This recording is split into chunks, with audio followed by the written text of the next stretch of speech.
अहिल्यानगर जिल्ह्यातील अहिल्यानगर, श्रीगोंदा आणि संगमनेर तालुक्यासह पुणे जिल्ह्यातील विविध भागात शेळ्या आणि बोकड चोरी करणाऱ्या टोळीचा स्थानिक गुन्हे शाखेनं पर्दाफाश केलाय। या कारवाईत 4 आरोपींना अटक करण्यात आली असून 12 चोरीचे गुन्हे उघडकीस आलेत। आरोपींकडून सुमारे 10,13,000 रुपयांचा मुद्देमाल जप्त करण्यात आलाय। पोलीस अधीक्षक मोमक्का सुदर्शन यांच्या आदेशानुसार स्थानिक गुन्हे शाखेने पोलीस निरीक्षक संतोष मुटकुळे यांच्या मार्गदर्शनाखाली पथकाने 31 जुलै रोजी गुप्त माहितीच्या आधारे केडगाव बायपास येथे सापळा रचला। यावेळी टाटा सुमो गोल्ड गाडी अडवून तपासणी केली असता त्यामध्ये चोरीच्या 3 शेळ्या आणि 1 बोकड आढळून आला।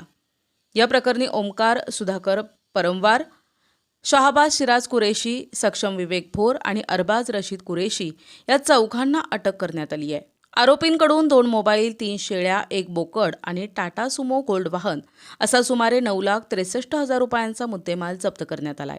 तसेच चोरीच्या शेळ्यांची विक्री करून मिळालेली 50,000 रुपयांची रक्कम लोणी काळभोर येथील एका मटण विक्रेत्याकडून हस्तगत करण्यात आली आहे। अशा प्रकारे एकूण 10,13,000 रुपयांचा मुद्देमाल पोलिसांनी जप्त केलाय।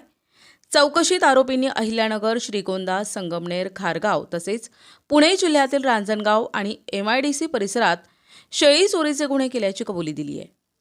त्यांच्या जबाबावरून एकूण 12 गुन्ह्यांची उकल झाली आहे। आरोपींनी चोरीच्या शेळ्या पुणे परिसरातील काही मटण विक्रेत्यांना विकल्याची माहितीही समोर आली आहे। या प्रकरणात फैजल अब्दुल कुरेशी, सिराज अमीर कुरेशी, शाहिद शिराज कुरेशी आणि रजा अब्दुल शेख हे फरार असून त्यांचा पोलीस शोध घेत आहेत।